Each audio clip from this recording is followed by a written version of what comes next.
Ora, boa tarde a todos. É com muito prazer que damos início à primeira edição da Tese Doutoramento em 3 minutos.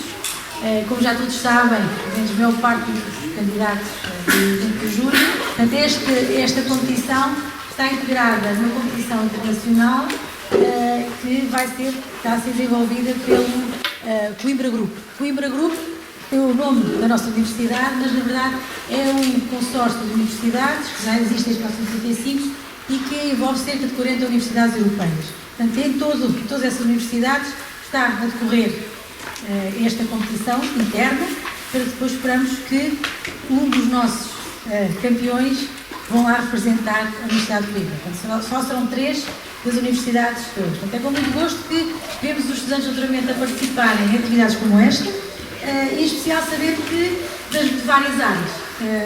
Alguns diretores de faculdade já mandaram informação que desculpa não estarem aqui, mas pediram para eu dizer força aí que eles têm que ganhar.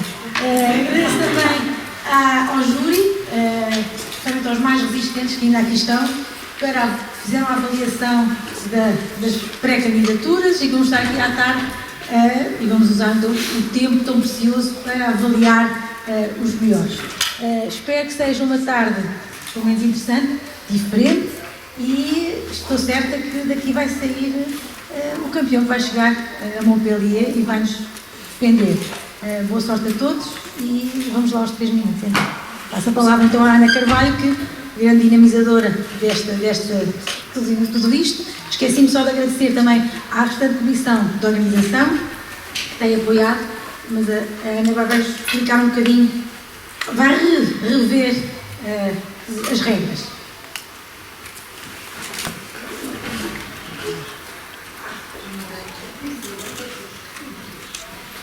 Boa tarde a todos, bem-vindos aqui ao nosso espaço, hoje de 3 minutos de tese aqui na Universidade de Coimbra. É com muito prazer que vos vejo aqui todos, a sala cheia, para enaltecer aqui os nossos fantásticos candidatos que dedicaram o seu tempo e retiraram um bocadinho do tempo da sua tese para aprender um bocadinho melhor a comunicar a sua tese e a partilhar a sua tese com a comunidade. Venho-vos aqui, antes de passar a palavra para cada um deles, apresentar-vos um pouco quais são as regras, como é que isto vai funcionar, para que tudo fique alinhado ao longo desta tarde. Então, lançámos o repto aos nossos alunos de doutoramento para que apresentassem a sua tese em 3 minutos. Candidataram-se 35, o que foi bastante positivo, foi uma primeira edição, e desses 35 temos cá hoje 20 connosco para poderem apresentar aqui em direto a sua tese de doutoramento em 3 minutos. Destes 20, vamos escolher um, e é este que, depois de gravarmos aqui hoje os seus 3 minutos de tese, vamos enviar então para o Coimbra Group, para que possa, esperamos nós, ser aquele que nos vai representar em junho em Montpellier, neste evento do Coimbra Group que acontecerá e que acontece anualmente. Mas, uma vez que isto é uma aprendizagem, não só para eles, mas para todos os que estão envolvidos neste evento, oferecemos-lhe um curso de comunicação de ciência para que eles pudessem melhorar ainda mais as suas competências nesta parte de comunicação, de contacto com uma câmara, de fazer um pitch de uma forma cada vez mais eficiente, e foi isso que durante um dia inteiro estivemos reunidos no 3GIS, no Instituto de Investigação Interdisciplinar. Convidámos pessoas que têm bastante prática e vontade de também ajudar os nossos alunos de doutoramento, e então submetemos um conjunto de workshops que envolveram design thinking para projetos de comunicação, como fazer um pitch, um bocadinho mais empresarial, para os preparar também para essa vertente. Ensinámos a contar melhor uma história, nós chamamos de storytelling, e também um almoço social, porque é importante também nisto, poderem conhecer-se melhor e, quiçá, estabelecer novas colaborações entre temas tão diferentes. Aqui temos uma imagem que tirámos no final, onde, depois de um dia bastante cheio, estavam todos animadíssimos e com vontade de fazer mais, que eu acho que isso é sempre muito positivo, e saíram todos com uma cara muito alegre deste nosso evento. Como também já foi dito, isto só é possível porque temos não só uma comissão, mas pessoas que nos ajudam a avaliar estes vídeos, porque na verdade 35 vídeos vezes 3 minutos, isto ainda é muito tempo aqui dedicado, e eu vi-os todos de seguida, por isso acredito que demora algum tempo. Por isso o nosso júri, que esteve desde o início connosco a ajudar-nos nesta classificação, para podermos ter aqui hoje 20 escolhidos, queria agradecer. Hoje temos aqui os resistentes que vieram ajudar-nos também nesta versão em direto, por isso muito obrigada pela vossa participação. E então vamos lá esclarecer um pouco as regras, como é que isto vai funcionar. Como o nome indica, no máximo 3 minutos, não podemos exceder os 3 minutos, teremos aqui cronómetros o suficiente para vocês acompanharem e eles também. Vamos ter que fazer em inglês, estamos a falar de um consórcio internacional, por isso o desafio, apesar da primeira fase ter sido em português ou em inglês, hoje serão em inglês os 3 minutos de cada um deles. Podem ter apenas um único slide estático, que aparecerá ali atrás, e que não podem sequer mudar de slide, é aquele que lá está, escolheram e enviaram e nós temos cá para mostrar. Temos que sempre fazer estas apresentações com público, numa apresentação pública, e a gravação tem que ser em direto, sem cortes, sem edição, tem que ser como foi gravado aqui em direto. Temos aqui o Departamento de Comunicação, que nos está a ajudar ativamente para que, de facto, tenhamos aqui todo o material adequado para que isto aconteça, juntamente com os nossos técnicos de som também. E depois outras regras. Não é permitido ter ponteiros, nem trazer objetos, nada lá do laboratório, nada de telemóveis, só eles, e um pequeno microfone. E também não podem vir para aqui cantar, nem recitar, está bem? Só falar, não há essas possibilidades. Já está, nada de cantar. Então, estas são as grandes regras que nos são instituídas pela própria Organização Internacional. E aqui a ordem que eu inicialmente até lhes disse, vamos fazer o sorteio em direto. Não vamos.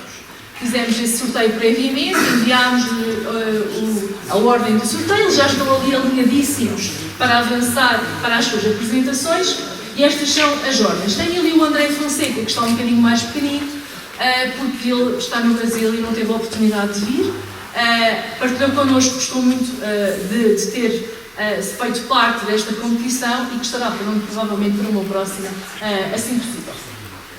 Em termos de procedimentos do dia de hoje, eu vou apresentar cada um dos candidatos, dizer quem são, qual o seu título de apresentação de tese, de onde é que vem, e depois eles estarão já ali prontos com o seu microfone para se dirigirem aqui, fazerem a sua apresentação de 3 minutos. Vamos colocar o seu slide e em cada um dos slides, eu vou-me deslocar aqui só muito rapidamente, cada um dos slides, se isto estiver a funcionar, ligado, cada um dos seus slides terá um cronómetro a funcionar, vocês vão conseguir ver ali, ok? Ou seja, em cada um dos slides estará a apresentação a contar, quer dizer que no fim, aí quando aparecer o vermelho e that's up, nós temos que bater palmas, está bem? Porque eu penso que não vamos chegar a esse ponto, vamos bater palmas sim, mas não no final do tempo, mas é para controlarmos aqui o tempo e para conseguir agilizar, ainda são muitos e nós temos outras coisas para fazer ainda hoje. Lá está, isto aqui que era para vos pedir então para bater palmas. Ok. Continuando, então, vamos avançar já aqui para o nosso primeiro candidato, que já está ali prontíssimo para avançar. Nosso primeiro candidato é o Aquel Canan, que tem como título da tese eu não devia ter treinado isto. Functionalization of natural polymers with novel and task-specific ionic liquids for the development of electroactive materials for biomedical applications. Ele vem do doutoramento em Engenharia Química da Faculdade de Ciências e Tecnologia.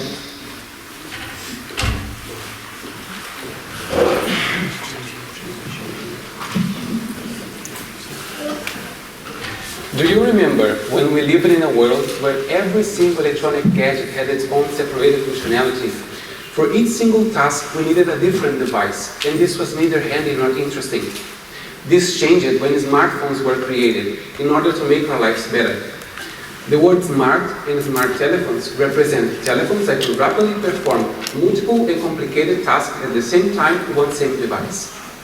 Now, I would like you to imagine an engineering medical system that can be employed to different biomedical applications and perform different tasks according to the required necessity. in a real application, these systems need to be biocompatible and smart at the same time, which means they have to be the capability to respond to different external stimulus, such as temperature and light. During my PhD, I developed advanced materials that comprise all these attributes in one single system. I'm sorry.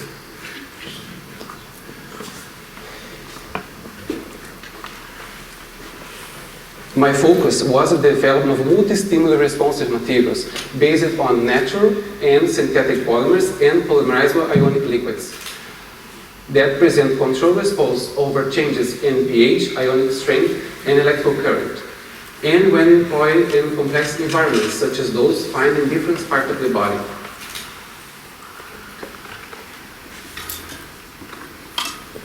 I'm sorry.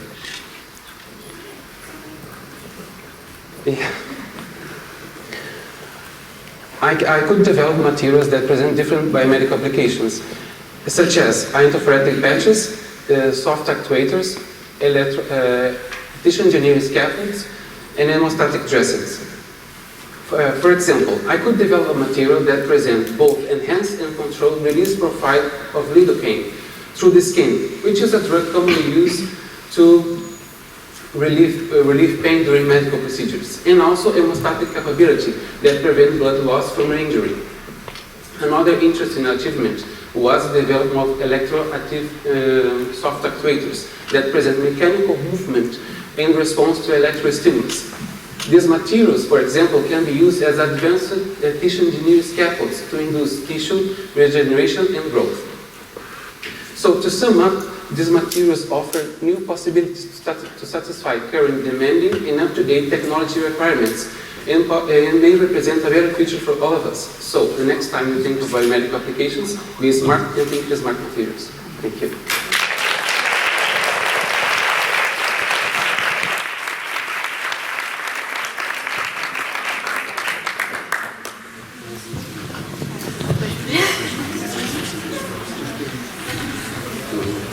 Isto de ser o primeiro a começar é sempre um grande desafio. Alguém tinha que começar, foi a tua vez. Então, vamos continuar agora com a Ivana. Eu nem avanço com o teu apelido. Tu nos traz a tese High Level Nanobodies from... Estás-me a passar o slide?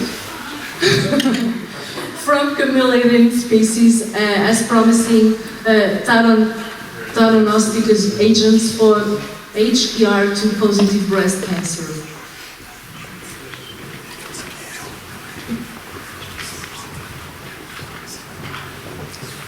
One of the biggest problems humanity faces today is cancer.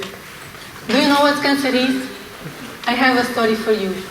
One day, on a Sunday after lunch, I asked my grandmother, "Grandma, what do you mean by cancer?" "It is a serious disease that leads to death," she said. That's it. It's a small story. Who has never had contact with someone with cancer? And breast cancer. And do you know why? Because breast cancer is the most frequent malignant tumor in women. In 2018, about 2.1 million cases emerged, and it was the 5th leading cause of cancer death in women. Fortunately, every day, many of researchers, scientists, and doctors dedicated their time to study new forms of diagnosis and treatment. And we see a change. Breast cancer kills less and less people. But it's too simplistic to think that we are going to win the battle against cancer. Still we fight. But how? That's where I come in. I work in the field of nuclear medicine, a less invasive option and a powerful tool in the diagnosis and treatment of cancers. Nuclear medicine allows us to look for damaged tissue and apply to it a radiopharmaceutical, that is, the small source of radiation linked to specific molecules. This way, we kill the cancer and preserve healthy tissue. In my PhD, I will focus on one type of breast cancer, and the main objective is to synthesize an ideal radiopharmaceutical against the tumor. But how are we going to do that? Do you know the saying, go big or go home? Well, in our case, we go small. The conventional treatment of this type of breast cancer have many small molecules, like antibodies. Those small molecules, big molecules, have many drawbacks, like such to low tumor penetration. Imagine the antibody is the size of an ant. Now, imagine an ant divided into 100 portions. Each portion is the size of a nanobody. We believe that using these smaller molecules, the nanobodies, we can easily access to the tumor and improve the diagnosis and treatment. So, on that Sunday after lunch, I replied, Grandma, don't worry, fewer and fewer people dying of cancer today, and in a few years, no one will die. Thank you.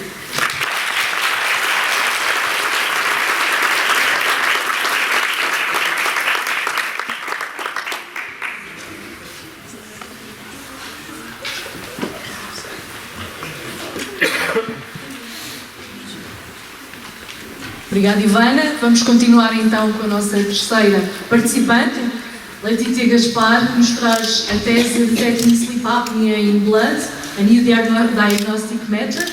Ela vem do Instituto de Investigação Interdisciplinar e é aluna de doutoramento do programa em Experimental Biology and Biomedicine.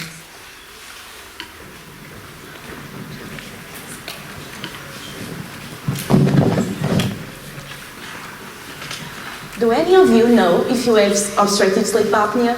Well, one person in each four in this room have this disease. Obstructive sleep apnea, or OSA, is one of the most prevalent sleep disorders worldwide, affecting around 1 billion people. It is mainly characterized by the occurrence of repetitive breathing interruptions while sleeping, which are frequently followed by arousals. One patient can have up to 1 minute of a breathing episode, and it's normal to have as much as 100 episodes per hour of sleep for a patient. So you can imagine that this strongly impacts not only on the sleep quality of these patients, but also on their life quality.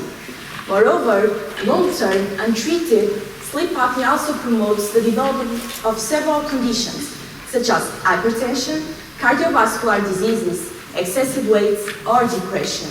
So it is urgent that sleep apnea patients are diagnosed and treated as soon as possible. However, between 80 to 90% of the sleep apnea cases are not diagnosed. And this is mainly because there are difficulties in the current diagnostic methods, which generally imply the patient to sleep overnight in a sleep medicine center. Well, this has high costs, is labor-intensive, time-consuming, and associated with long waiting lists, not only for the sleep apnea diagnosis, but also for its treatment. It is in this context that my PhD project emerged. I want to find blood biomarkers of sleep apnea. But what are biomarkers? So these are biological alterations that correlate with the disease severity. They are disease-specific, they are sensitive, and they respond to treatments. In this context, we can discern sleep apnea patients from healthy subjects. For this, at the Center for Neuroscience and Cell Biology of the University of Coimbra, we are collaborating with the Sleep Medicine Center to recruit sleep apnea patients before and after treatment. The idea is to collect blood samples and analyze them and compare them against healthy subjects, so that we can find these biomarkers. What do you think? A simple blood analysis might be sufficient to diagnose sleep apnea, which would significantly increase the number of diagnosed and treated cases and promote a better health. Well, sleep on it.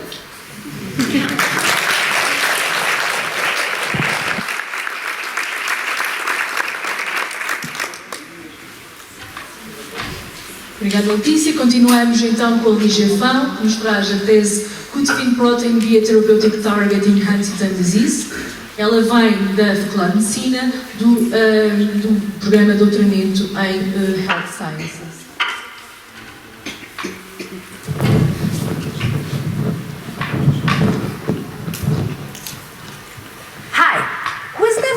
About neurodegenerative disorders or brain disease that affects, for example, memory in Alzheimer's or movement in Parkinson, and Huntington's disease. Have you heard about it? Well, my PhD project is focused on Huntington's disease, or HD, which is a genetic and dominant neurodegenerative disorder where patients show altered movement, cognitive decline, and weight loss. And what do we know about this disease? We know that these patients have a genetic alteration that results in the expression of a mutated protein, which is called huntingtin. And unfortunately, until now, this disease has no cure. While in a normal brain, two neurons, which are the main cells of our brain, communicate through a structure or a space called synapse.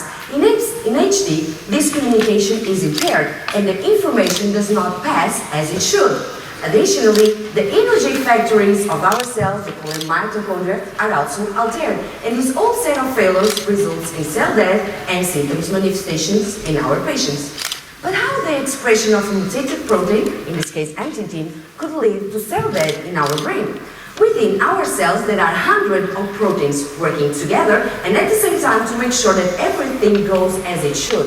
One of these proteins is called fin. Fin can be present in all of our cells. It plays a very important role in our brain. So far, in my PhD work, we have found that several and different models of HD show reduced levels of this fin protein. And do you believe that so far nothing has been published about this protein in HD? So we start to think, if we have this important protein with important roles in our brain that is decreased in HD models, the question quickly came up. What is the function or the role or the implication of these reduced fin levels in the onset and progression of Huntington's disease? So to answer this question, I divided my PhD project in three main steps. First, we want to understand why are these fin levels decreased when we have the expression of mutated huntingtin. Second, we want to see the role of these decreased levels of fin in the malfunction of mitochondria and impaired communication between neurons. And finally, we want to see if we restore these fin levels in our models and in our cells, if we somehow can improve the characteristic symptoms of this disease. And the final question is, could fin protein be a therapeutic target in Huntington's disease? Thank you.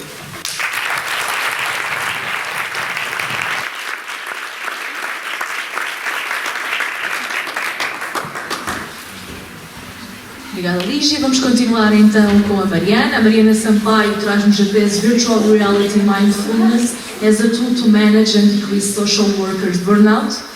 Ela vem da Faculdade de Psicologia e Ciências da Educação e do programa de doutoramento em Serviço Social, um programa interuniversitário.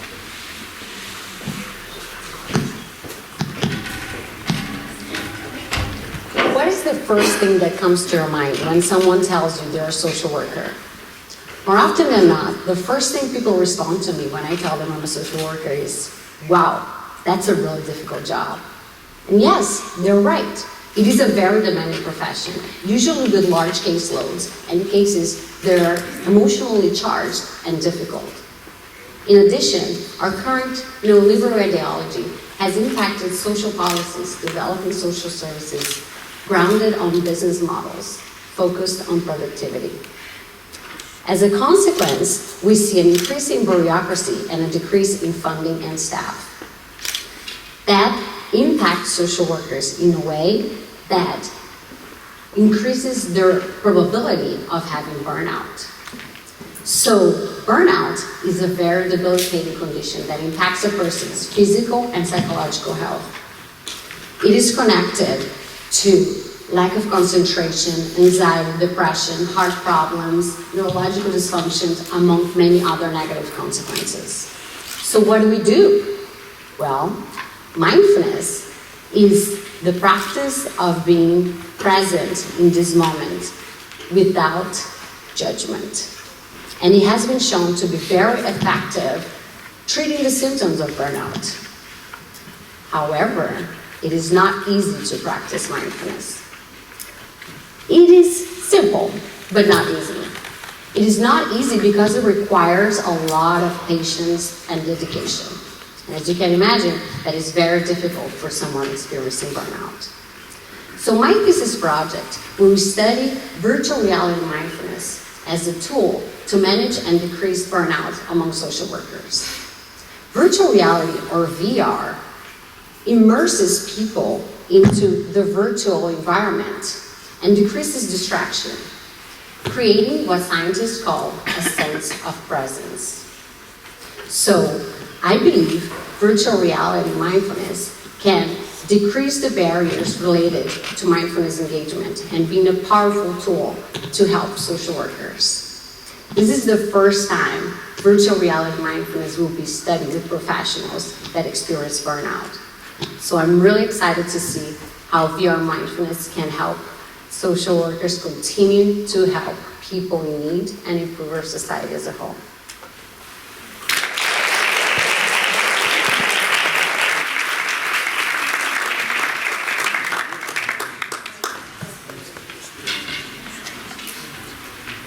Vamos continuar então, depois da Mariana, o João Cardoso, que nos traz a tese Transmedia as a Vector for Science Communication in Portugal and Japan, vem do Instituto de Investigação Interdisciplinar e vem também do programa doutoral em História da Ciência.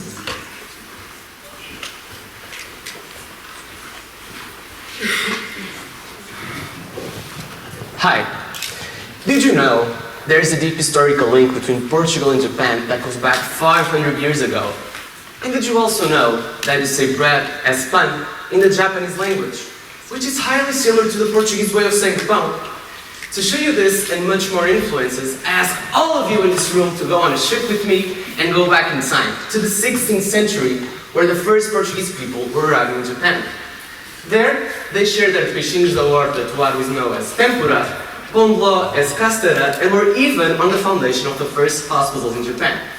Now let's move on to the 19th century and testify the signing of the peace, friendship, and commerce treaty between both countries. And now to the current age, where we see a shift in the technological paradigm.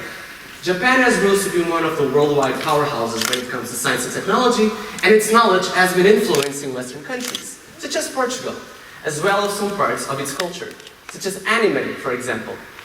And speaking of the current age, we now live in a digital era, where there are a lot of different channels such as online social media, video platforms, where information can be disseminated, information such as science.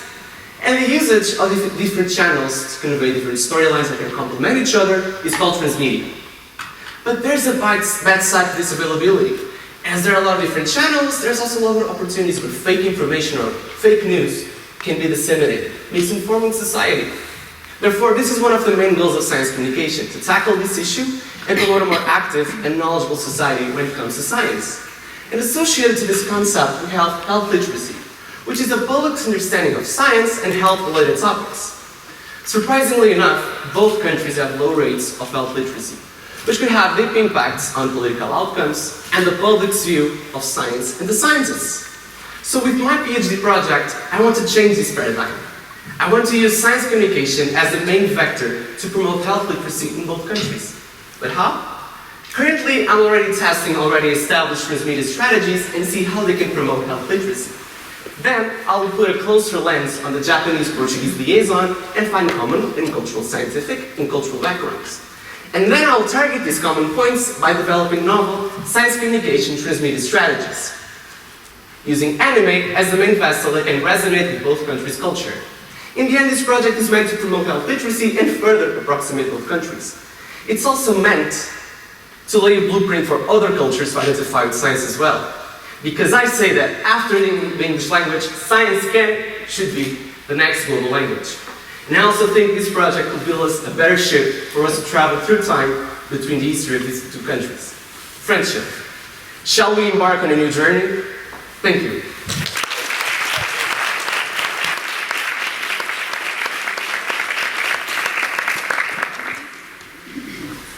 Depois de acompanharmos o João neste passeio, vamos continuar agora para o Pedro Lopes. Pedro traz-nos a tese Time of Art by Henry Bergson. Não sei. E então ele vem da Faculdade de Letras e do doutoramento em Filosofia.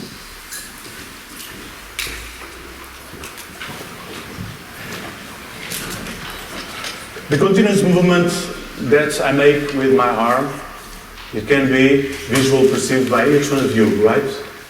In my PhD thesis, I defend exactly the opposite. When you think of movement, you think on a continuous, simple act. But vision, anticipating touch, took the habit to cut everything, to stabilize everything side by side.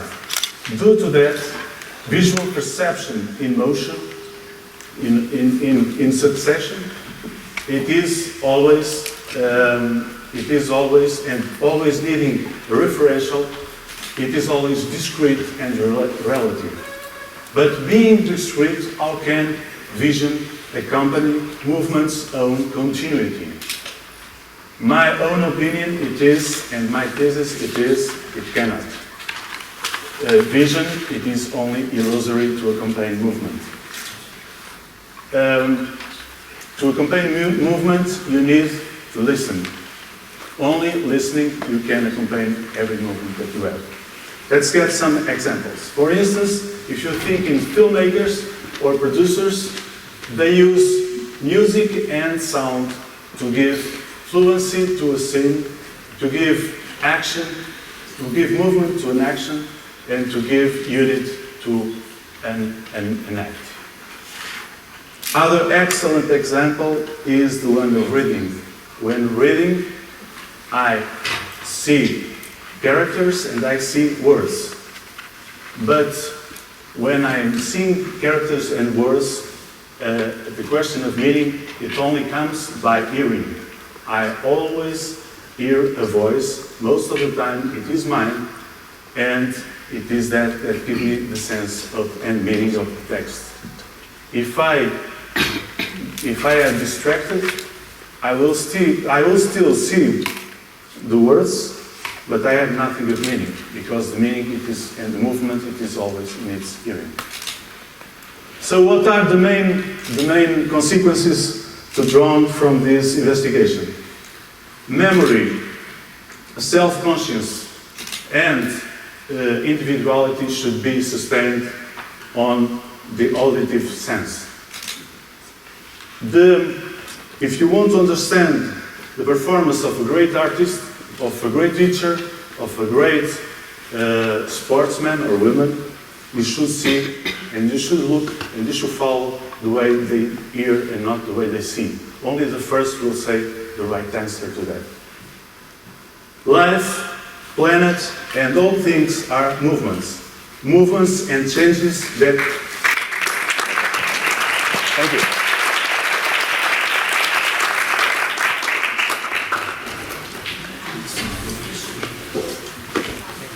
Obrigada, Pedro. Continuamos então com a Maria de Fátima Dias, que nos traz a tese Predicting Brain Age with Artificial Learning, Implications for Biomarker Development, vem da Faculdade de Ciências e Tecnologia e do doutoramento de Ciências da Informação e Tecnologia.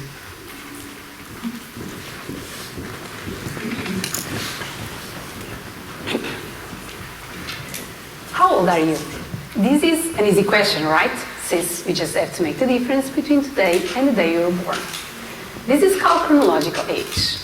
Can we easily say how old that women are just by looking at them?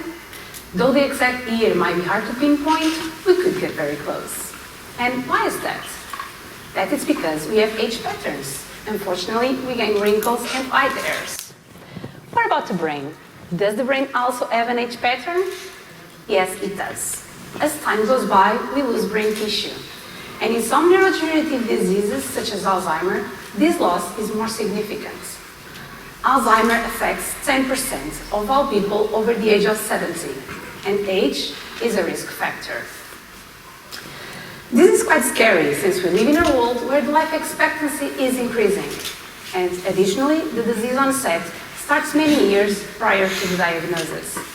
When the person finds out that has the disease, half of their neurons are dead in some parts of the brain. It's like the brain is disintegrating, as in those trees you are seeing behind me.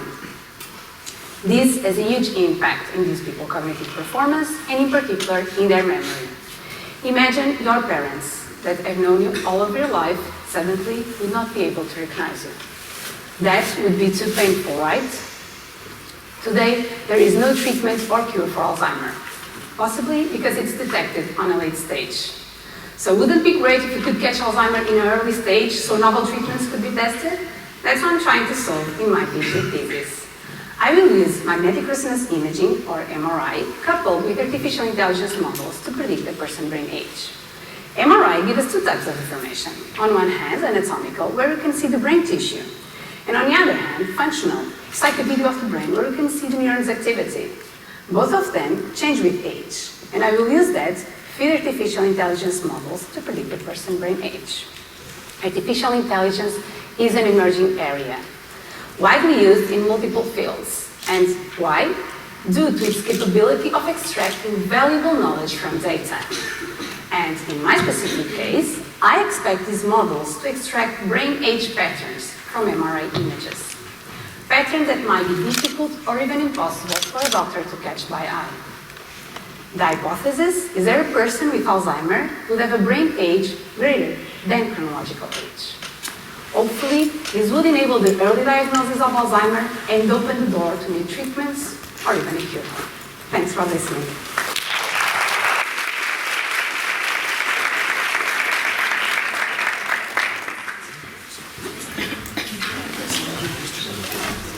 Obrigada. Seguimos então para a Natália Ferreira, que nos vem apresentar a tese Study of Improvement of Fatigue Life in Aeronautical Components in the 74-75 aluminium alloy using the shot pinning technique. Vem da Faculdade de Ciências e Tecnologia do doutoramento em Engenharia Mecânica.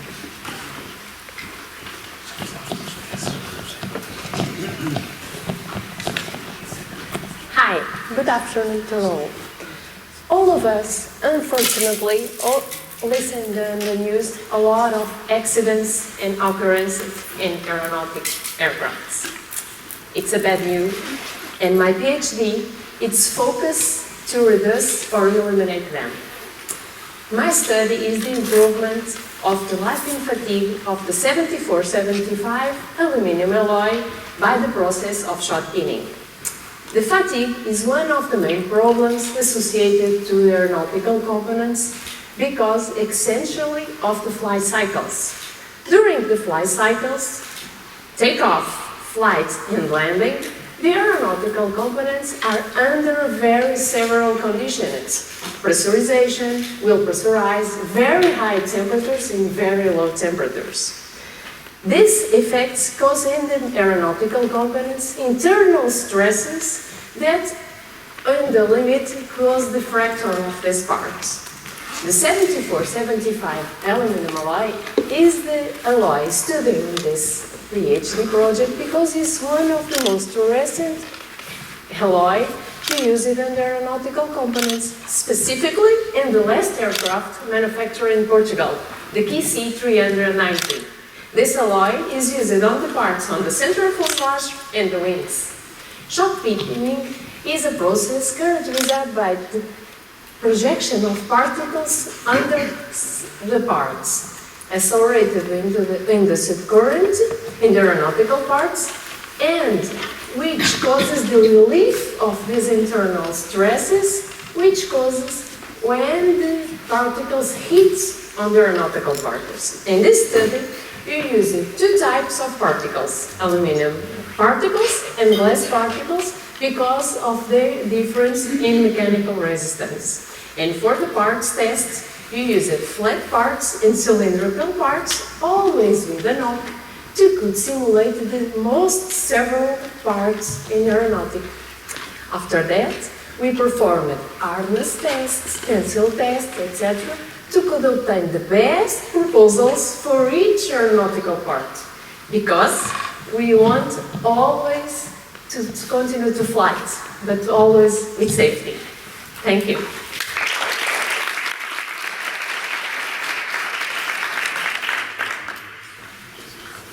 Vamos continuar então com a Sara Lima. A Sara Lima traz-nos a tese Women's Reproductive Rights in the Face of Forced Sterilization Crimes, an analysis of regional human rights. A Sara vem da Faculdade de Direito e do doutoramento em Direito.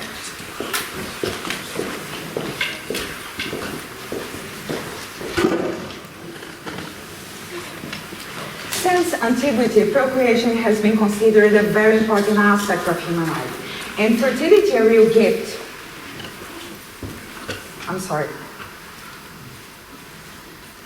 For most people, like me for example, having children is part of a life project, a dream of being perpetuated through another human being. On the other hand, the infertility, the impossibility of having children has always been a very heavy social stigma. Despite this, a lot of people around the globe are sterilized without their consent, and women are the main victims of eugenic policies, government programs, or cultural issues. It's really difficult to establish an exact number of cases, but it's estimated that more than 10 million women have been sterilized in the recent decades. I'm sorry. In the last years, countries such as Canada, Brazil, Namibia, and Japan, for example, had forced sterilization scandals. Currently, in India, for example, 1.5 million women were sterilized without informed consent. And several cases have already been judged in the 3 regional human rights systems, the Inter-American, European, and African systems, where unanimously the states were condemned, but with different justifications. And this is at the heart of the problem. The absence of a concrete concept and a uniform treatment of the reproductive rights at the international level impair their effectiveness at the national level. But what are reproductive rights anyway? Today, there are a set of fundamental rights recognized for each state, such as the right of freedom, education, health, but related to 2 opposing rights: the right to have children and the right to not have children. And what is verified is that the reasonings of these international courts are based on one or other of these rights. This subject is then treated in a diffuse manner. My thesis seeks to contribute to the elimination of the forced sterilization and the protection of the right to have children. Based on the analysis of these international courts' reasonings, I demonstrate that the limitation of the concept of reproductive rights is necessary for each person to freely decide about their life projects, decide if they want to have children or not, and to make it clear that using sterilization as a tool to control crime and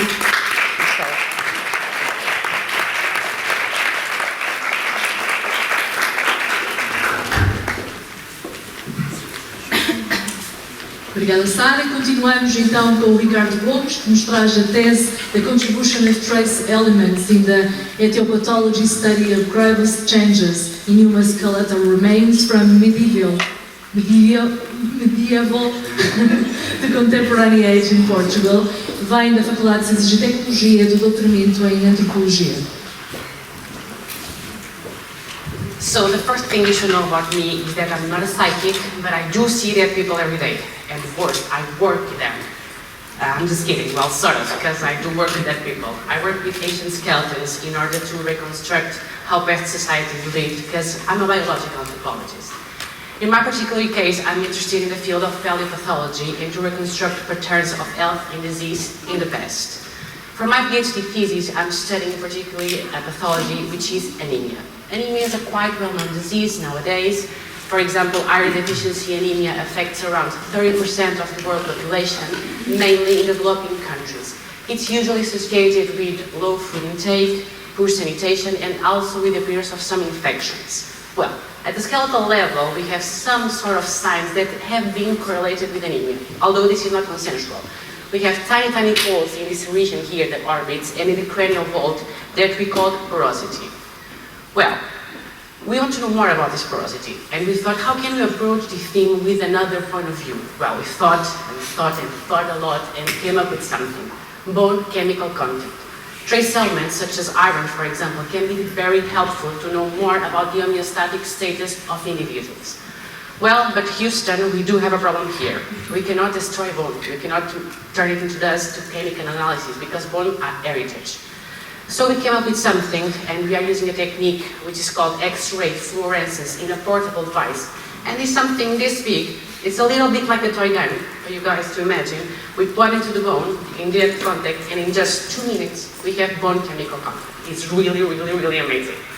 We are doing this in archaeological samples from Portuguese context, from the medieval to contemporary periods, just to have a diachronic perspective on it. Well, one of the main reasons I chose this theme is because in my family there are a lot of women who suffer from anemia, and it has an impact on their lives. So I wonder, how was it in the past? How did women cope with this pathology? Because there are some misconceptions towards a female role in past societies. We tend to see it from our own heteronormative perspective, and we want to deconstruct this completely and use a gender equality perspective towards this problem, and to know, for example, if females have differential access to resources such as food or even health, and how this correlates with anemia, skeletal porosity, and trace elements. Thank you very much.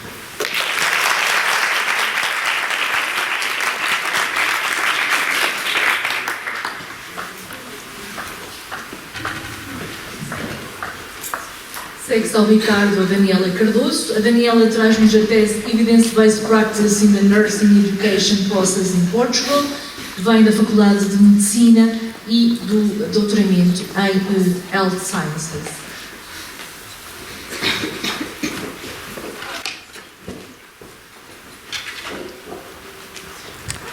Hi. Nurses in every day needs to take very decisions that have an impact on their care delivery. For example, there are different types of products, dressings, and devices that can be used to treat a wound. When assisting a patient with a wound, how should nurses decide what to use? Well, here comes what we call evidence-based practice. To achieve the best healthcare outcomes, the nurses should always take into account the three following factors in the clinical decision-making process. 1. What is the best available evidence? 2. What are the patient's preferences? 3. What is my professional experience as a nurse? Although this may seem very simple, the truth is that we know that a lot of research takes about 17 years to be implemented in daily clinical practice. To decrease this time, we need to teach nursing students to question all their practices and to search, critically appraise and synthesize the scientific evidence to answer their questions. In light of this, my PhD thesis aimed to, first, to know the current state of the nursing schools in Portugal regarding the use of evidence-based practice. And second, to create an evidence-based practice training program and to evaluate its impact on knowledge and skills in evidence-based practice in nursing students. The results showed that nursing schools have a moderate integration of evidence-based practice. Students and educators strongly believe in the importance of evidence-based practice, but they have low levels of evidence-based practice implementation. Students who participate in the training program have more knowledge and more skills when compared to students who did not participate in the training program. Well, to preparing nursing students to integrate the use of evidence-based practice now, we will achieve better healthcare outcomes tomorrow. Thank you.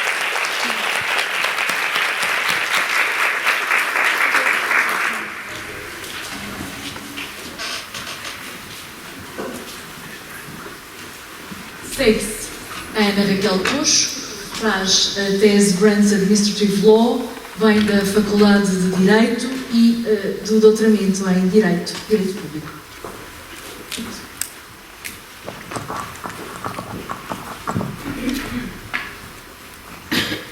Good afternoon. Did you know that the state promotion action represented in 2016 2.3% of the gross domestic product of Portugal? That is the measurement of the economic output of a country. That value corresponds about half of the percentage of GDP of health. Grants are part of this universe and I decided to study them. Through grants, the public administration delivers a non-refundable amount of money to a beneficiary to carry out a specific project, considering economical, social, cultural, or scientific objectives. Studying Portuguese and foreign case law, doctrine, and some other materials, I try to clarify what defines a grant. Trying to know what is the specific award procedure of it. For example, a grant is not the same as a tax benefit or a loan, for example. I tried also to understand what are the main rights and obligations of the involved parts. For example, the beneficiary has the right to get the money on time, but also has the duty to carry out the supported activity under the approved terms. Therefore, the public administration has to pay the money, but also has the power to supervise the beneficiary activity and so on. In this context, the main problems that the Portuguese courts are trying to solve are related to the invalidity that occurs during the award procedure and with the non-compliance of the beneficiary obligations. Both invalidities and non-compliance may imply the refund of the money, which depends on a refund process that obeys to a specific regulation, namely related to deadlines and European Union rules, because part of the financing comes from European funds. So, studying this and other subjects allows me to defend the existence of a grant administrative law which should get scientific autonomy and a drafting of a new law. So, I'm a PhD fellowship and I am a grant beneficiary. How many PhD fellowships are there in this room? Do you know your rights and duties? Thank you very much.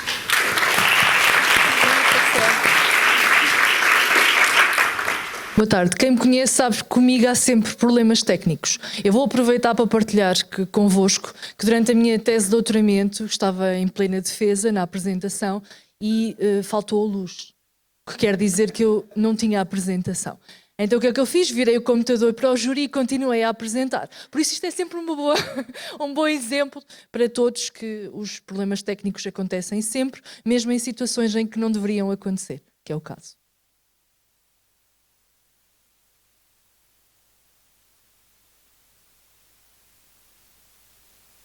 Só perdemos uma televisão, podemos continuar. Então, vamos continuar agora com a Lígia Silva. O problema é a minha incapacidade de ver ao longe. Vamos continuar com a Lígia Silva com a tese How Can Music Shape Your Subjective Time? A Lígia vem da Faculdade de Letras e do doutoramento em Estudos Artísticos.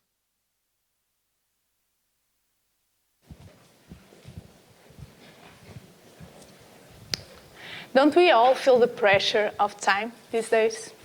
What if we could use music to shape our sense of time? This idea first came to me when I realized that from my perspective, time was just change. Changes of light along the day, changes in movement, or changes in sound. A simple succession of sounds can give us an idea of before and after, which creates a line of time. With this in mind, I thought, what if I close my eyes? There's no sound. How can I be sure the time is still passing? And this brought me to my breathing and my heartbeat, which could be a kind of an inner clock we all have. But being a musician, I could suspect that in some way, both the heartbeat and the breathing could be affected by music, by the emotion music causes on us, or by the very act of playing, reading, and dancing, singing. And so I started reading psychology studies about time perception, and now I have three main concepts I want to work with. First, memory. We need memory to give meaning to the musical content and to estimate how long an event took in the past. Second, attention. Attention is important to estimate how much time is going on right now. So the more attention we put on the task we're doing, the less attention we put on the time. So the task will seem to go on faster. And third, the inner clock, which is something we actually have. It's not related to the heart, it's more related to the brain, but it can help us count time, and it can be influenced by our emotional state at the moment and by external events from the world that are regular in time, like the musical beat. So at this moment, I'm trying to see how I can translate these three key concepts of memory, attention, and the shaping of the inner clock into musical content. So I will create short songs, give people to listen, and ask their time feedback, like which song you think was longer, for example. And with this, I'll try to build on, and the main contribution of this will be to join two sides. At one side, we have psychologists who do these studies, but they usually don't ask composers to do the examples. On the other side, we have composers who get inspired by time and do songs, but they don't actually ask feedback from the listeners.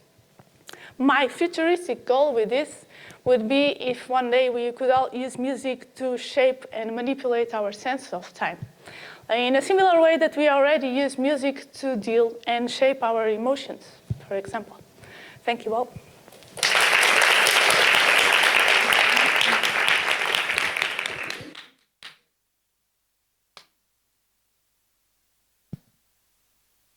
Obrigada, Lígia. Vamos continuar agora com a Florisbela Maiknek, que nos traz a tese The Human Rights to Higher Education, Gratuity from the Perspective of Brazil and CELAC.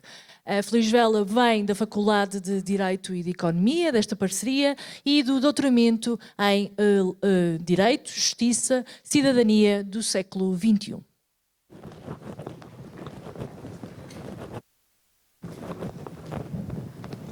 Hi.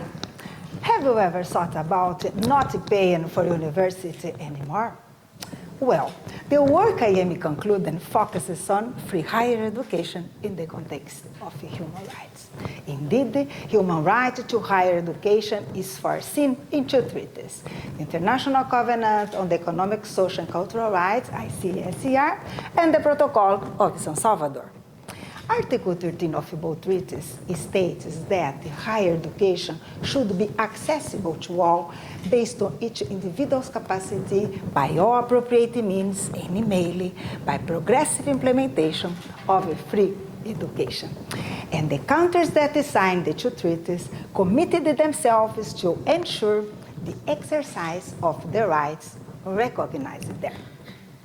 Given that Brazil is a state party to both treaties, I'm interpreting these articles to demonstrate that it is possible to demand, as of now, free higher education both in Brazil and the community of Latin America and Caribbean states.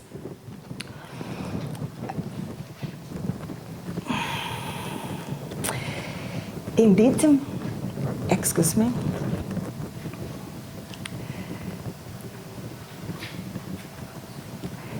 Higher education is indispensable for science, technology, and research, and is role indispensable in the fourth industrial revolution and the sustainable development in many countries. As for Brazil, free higher education is extremely necessary because in 2018, 83% of enrollments took place in private higher education institutions. However, when examining the perspectives brought about by my thesis, I gladly realized that it could be applicable to the 170 states parts to the ICSCR. I finish by saying this will be our university's legacy to the world, bringing the human right to higher education as law in action.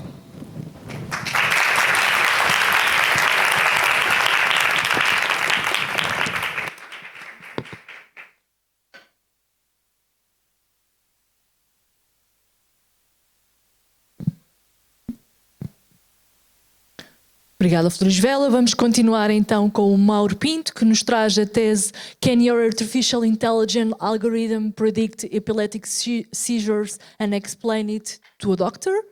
Vem da Faculdade de Ciências e Tecnologia do doutoramento em Ciências da Informação e Tecnologia.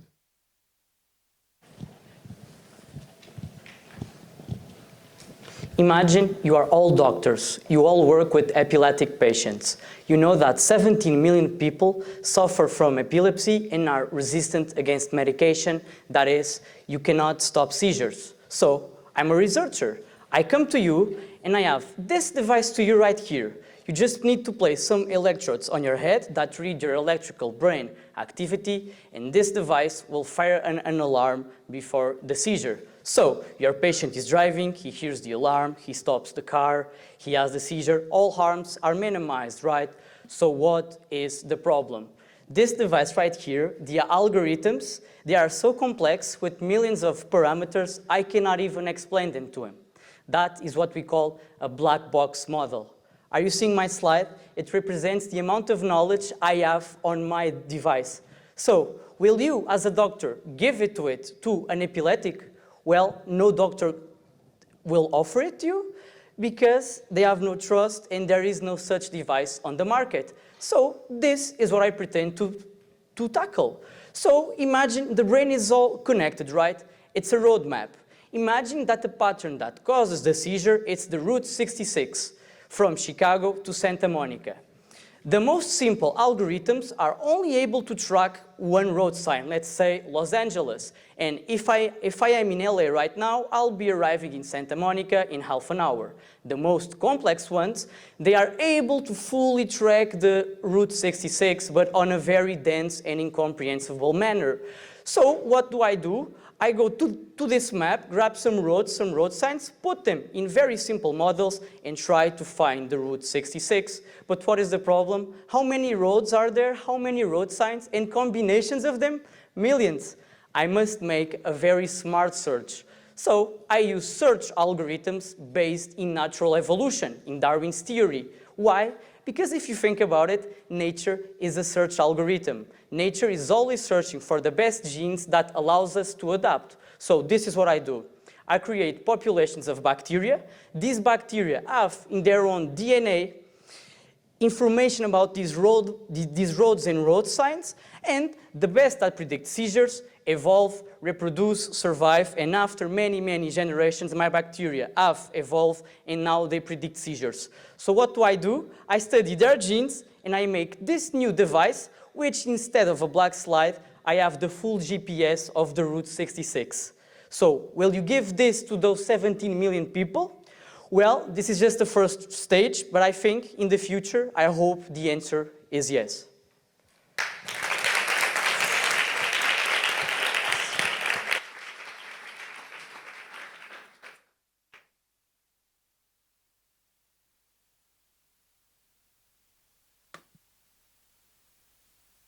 O André foi o finalista que não está presente, por isso vamos continuar e vamos passar então para a Mariana Teixeira com a tese Political Communication During the 2021 Period of Elections, the Political Speech Disintermination and its Representation on the Local Media.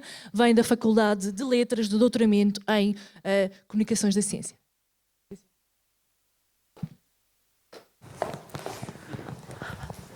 Good afternoon. My name is Mariana Teixeira. I'm a PhD student in Science of Communication at University of Coimbra. And I want to start with a simple question. Today, who has not been online yet? Nowadays, we spend more time connected than we were in 28.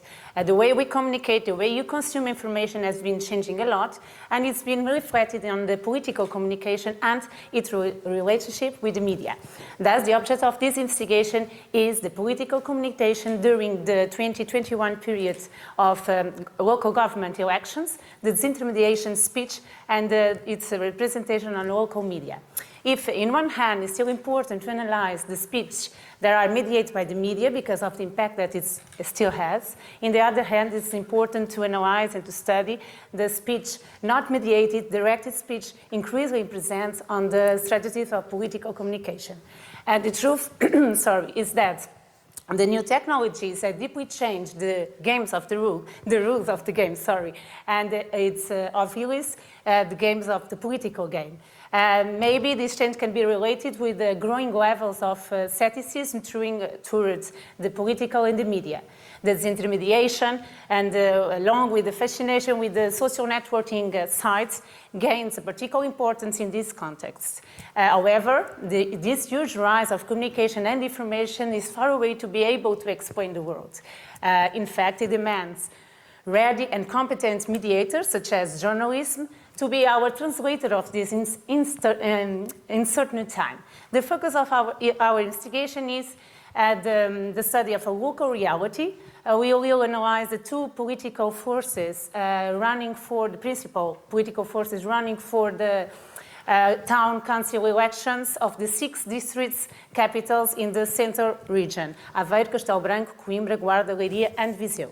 We will analyze the projection of these political forces on local media, the information on the communication on the Twitter, Facebook, elections programs, the interviews, the interventions of each candidate on the in public meetings, and we will do as well interviews to the candidates, the journalists, and the responsible for the communication.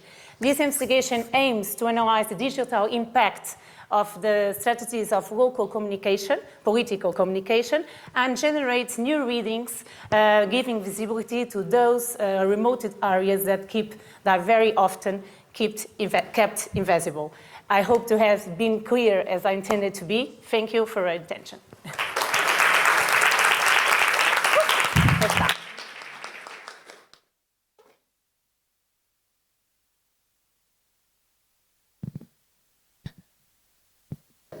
Obrigada, Mariana. Vamos continuar então com a Daniela Nobre Santos, que nos traz a tese Stopping Cancer in a Colorful Way.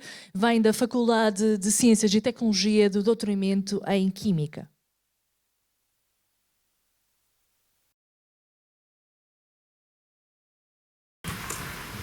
$30 billion cells. We are made of 30 billion cells that arise from a single one.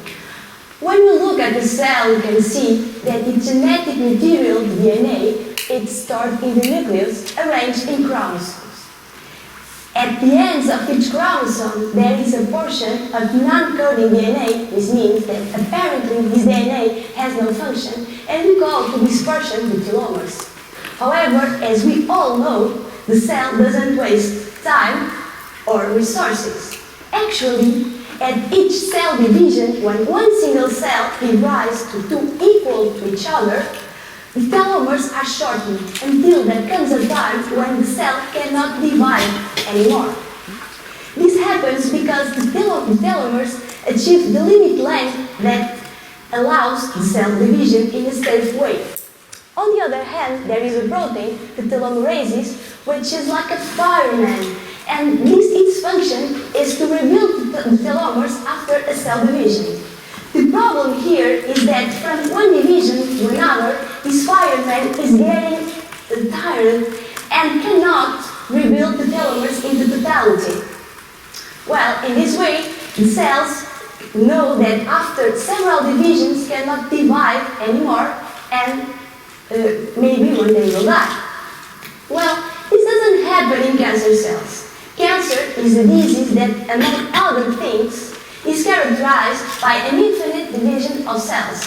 And this happens also because of the telomerases. Because the telomerase that exists in cancer cells is different. It's like an Olympic champion and always can rebuild the telomeres, and in this way the cancer cells are allowed to divide almost forever. Well, in my research work, I will use natural dyes which are extracted from plants. I will pick them and modify them because I'm a chemist, and I will modify them in order to better enter in cancer cells, to interact with telomeres, blocking them, preventing the action of telomerases. In this way, these telomeres, plenty of color, will stop cellular division, stop cancer dissemination. And I hope one day this research will bring more happiness to these people's lives, because in my opinion, is this the reason why we make science? Thank you very much.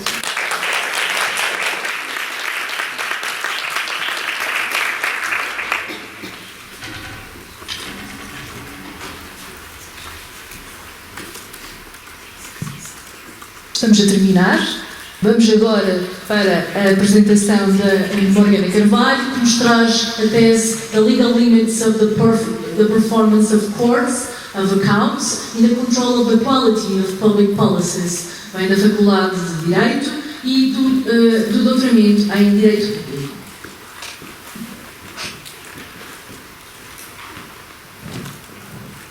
Hi. What role is the Pope Francisco, the World Economic Forum in Davos, and the movie Parasite, the Oscar winner? What puts religion, economy, and art together? The huge economic and social inequality, especially when associated with extreme poverty. The report released in Davos says that the wealth of 26 billionaires in the world is equal to 3.8 billion euros. Can you believe it? It's really shocking. It shows us that society has been able to create development and wealth, but has not been able to distribute it well. The state is still responsible for changing this scenario through public policies. The public policies are financed by tax. So, the society is interested in controlling the application of public expenses. But who controls the public expenses? The application of public expenses. The Courts of Accounts is one of them, whose mission is to control the regular application of public expenses. But just controlling the regularity of the public expenses is not enough. It's necessary to go further and find ways for the Courts of Accounts to control the quality, the performance of application of public policies.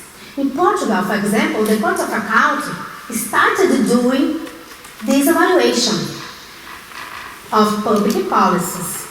But the problem is that there are no clear legal limits for this evaluation. And the Court of Accounts is often criticized for invading government space. Therefore, the object of my research is to clarify the legal limits for the Court of Accounts to evaluation the application of the public expense, but not only the regularity of public expenses, but also economy, efficiency, and effectiveness of public policies. The impact of my study is to improve the quality of the public expenses because it is essential to reduce inequalities and fight poverty. Thank you.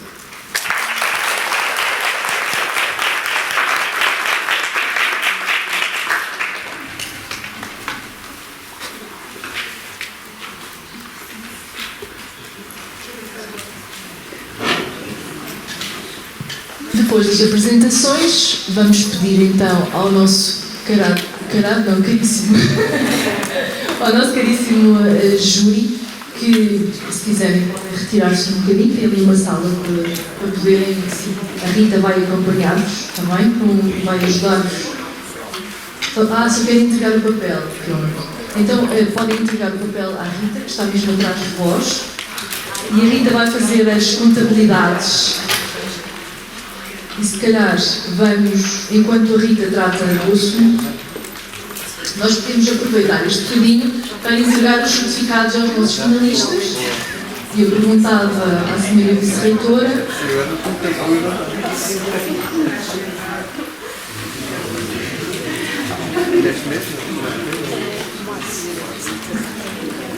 Agora podemos entregar os certificados aos nossos caríssimos participantes. Mas não se sente, venha para aqui para ver. Pode ser?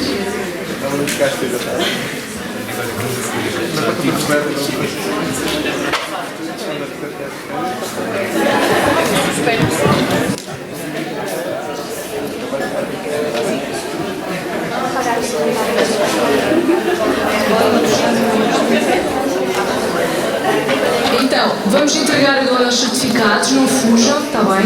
Vamos fazê-lo por ordem alfabética, não pela ordem de apresentações. Vamos começar então pelo aquele carã, que está aqui, sim, por favor. E depois tiramos uma foto em conjunto, pode ser?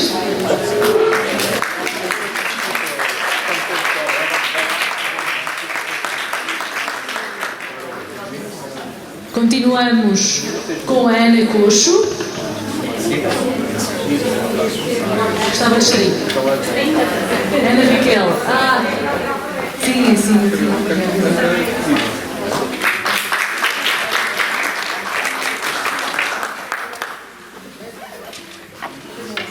O André não está, vamos guardar e vamos enviar-lhe. Daniela Cardoso.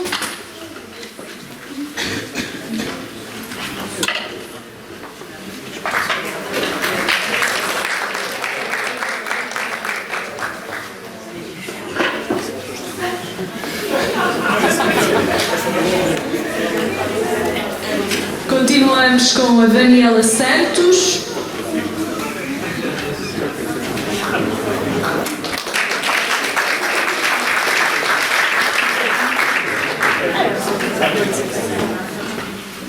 De seguida temos a Florisbela, que é a nossa mais caríssima, não é?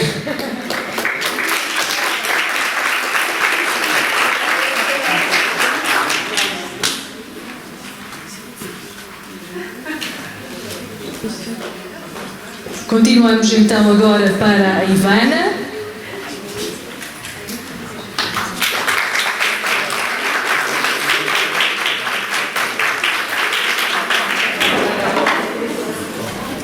De seguida, o João Cardoso.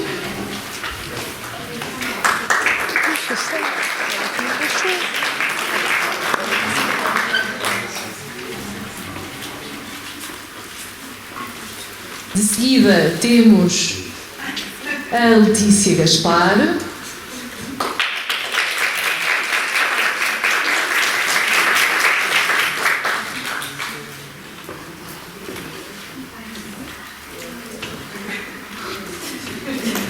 Não está a sair? De seguida temos a Lígia Fão.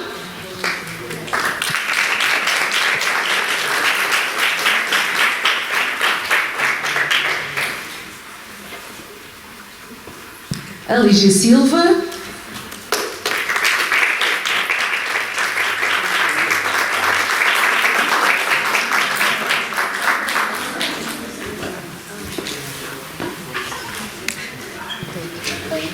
A Maria Silva, Maria Fátima Dias. Maria Fátima Dias, estava-me a lembrar do nome do meio. Vou escapar o último.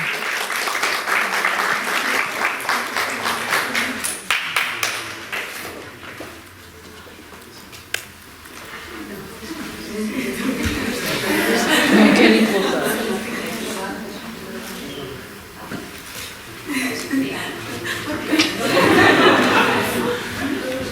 De seguida, a Mariana Teixeira.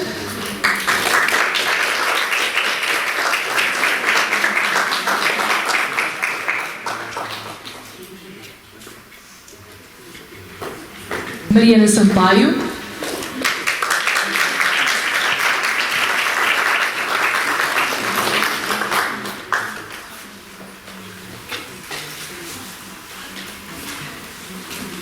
Mauro Pinto.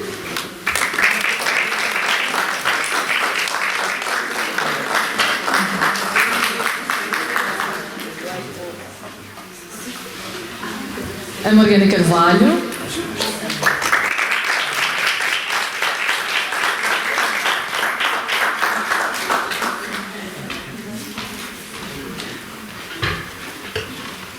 A Natália Ferreira.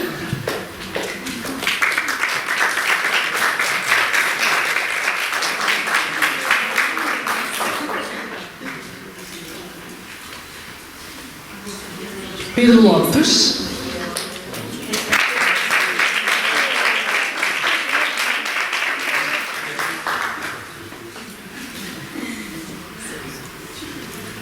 O Ricardo Gomes.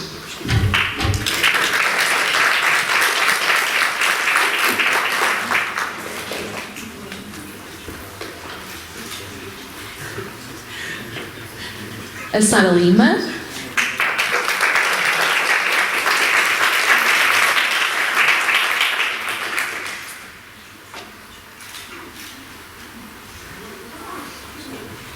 Pronto, estão os certificados entregues e agora, se calhar, fora do protocolo e enquanto continuam a analisar os resultados, tirávamos uma foto todos aqui no palco, pode ser? Aí não se vai embora aquele lanchinho no fim, está bem? É sempre uma boa motivação para ficar. Vencíveis?